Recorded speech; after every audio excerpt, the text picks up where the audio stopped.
सर्दियों की कड़कती ठंड और लगातार होती बारिश ने पूरे जंगल को परेशान कर दिया था। पेड़ों के पत्ते गीले हो चुके थे और पक्षियों को अब भूख सताने लगी थी। हे भगवान, ये कैसी सजा है। न धूप दिख रही है, न खाना मिला है पिछले 2 दिनों से, और अब तो बच्चों के लिए भी कुछ नहीं बचा। क्या अब हमें यूं ही भूखा और भीगा हुआ रहना पड़ेगा? क्या एक माँ होना सिर्फ बच्चों को चुप कराना है जब बच्चे खाली पेट हों? मम्मा, क्या आज भी हम आम नहीं खाएंगे? मम्मा, मुझे बहुत भूख लगी है, मेरे पेट में चूहे दौड़ रहे हैं। माँ, आप कुछ क्यों नहीं कर रही हो?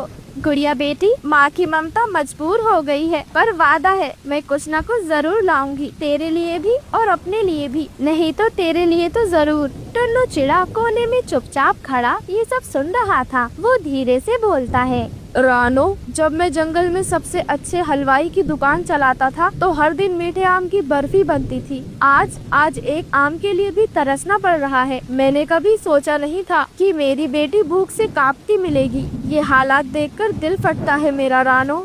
अब और नहीं, हम यूँ बैठे नहीं रह सकते, कुछ न कुछ करना ही होगा। चाहे जितनी भी बारिश क्यों ना हो, हम सब मिलकर चलेंगे और गुड़िया के लिए खाना भी ढूंढ लाएंगे। टुन्नू जी। एक ऊंचे पेड़ की शाखा पर कालू कौवा और गौरी कौवी अपने बेटे जग्गू के साथ रहते थे। बाहर तेज बारिश हो रही थी और हवा भी चल रही थी। मम्मा, पापा, मेरा पेट बहुत दर्द कर रहा है, कुछ खा लूँ ना? कल से मैंने कुछ नहीं खाया, कुछ भी नहीं।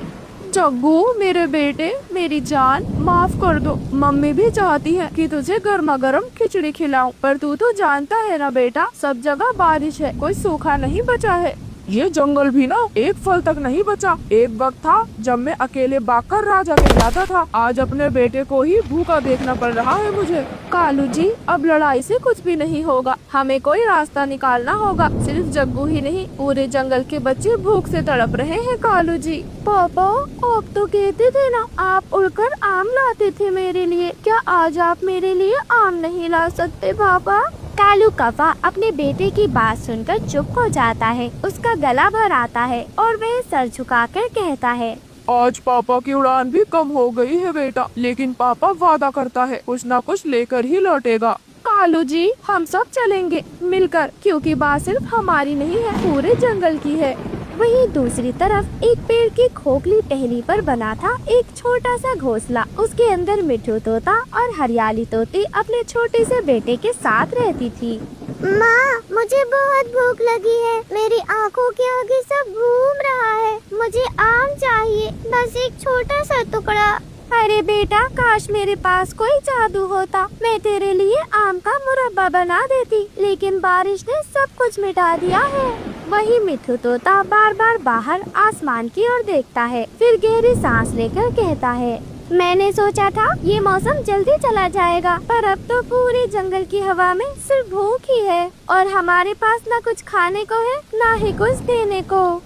पापा, आप तो जंगल के सबसे तेज उड़ने वाले थे ना, क्या आप पहाड़ के पार जाकर कुछ खाना नहीं ला सकते ढूंढ कर?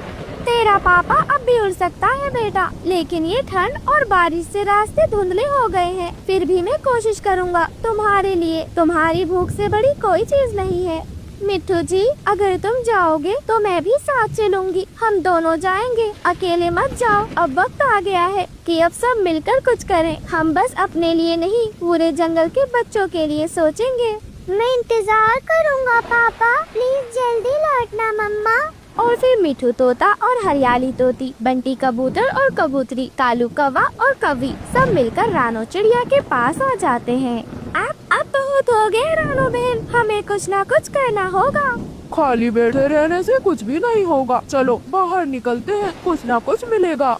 लेकिन कालू जी, इतनी बारिश में कैसे जाएंगे? सबके सब भीग जाएंगे हम। तभी लूसी कबूतरी कहती है, हमारे पास छाते भी तो है ना, पुराने पत्तों से बने छाते। चलो फिर हम सब मिलकर चलते हैं, बच्चों के लिए कुछ खाना तो लाना ही होगा ना दोस्तों। और फिर सब पक्षी छोटे छोटे छाते लेकर निकल जाते हैं। 1 घंटे की उड़ान के बाद उन्हें पहाड़ी के पीछे आम का बाग दिखाई देता है। अरे देखो देखो, आम का पेड़, और कितने सारे आम हैं, वो भी पके हुए। कालू जी, हम बच गए, अब तो सबको भरपेट आम मिलेंगे कालू जी। और फिर सभी पक्षी दौड़कर आम खाने लगते हैं, लेकिन तभी एक लोमड़ी आ धमकती है। अरे रुक जाओ, ये आम का बाग मेरा है, बिना पूछे कोई आम नहीं खा सकता। इतना सुनकर सभी पक्षी डर जाते हैं। तभी बंटी कबूतर हिम्मत करके कहता है, हम भूखे हैं बहन लोमड़ी, थोड़े से आम दे दो, हम लौट जाएंगे। नहीं, मैं किसी को दान नहीं देती, भागो यहाँ से। और फिर सभी पक्षी पेड़ों के नीचे मायूस होकर बैठ जाते हैं। तभी रानो चिड़िया सोचती है, दोस्तों हमें बिना झगड़ा करे कोई न कोई रास्ता निकालना होगा। और फिर रानो चिड़िया एक आम लेकर लोमड़ी के पास जाती है। लोमड़ी बहन, हम बदले में कुछ सेवा कर सकते हैं, आम के पेड़ों की सफाई, रखवाली, जो भी तुम कहो। सचमुच तुम सेवा करोगे? और फिर वह सभी पक्षी पेड़ों से गिरे आमों को इकट्ठा करने लगते हैं और पत्ते भी साफ करते हैं। लोमड़ी ये देखकर खुश हो जाती है और मुस्कुराते हुए कहती है, अरे तुम सबने तो मेरा काम आसान कर दिया, अब रोज थोड़े आम ले जाया करो। जंगल के सभी पक्षी खुश हो जाते हैं। बच्चों, इस कहानी से हमें सीख मिलती है कि एकता में ही ताकत है और बातों से हर समस्या का हल निकाला जा सकता है।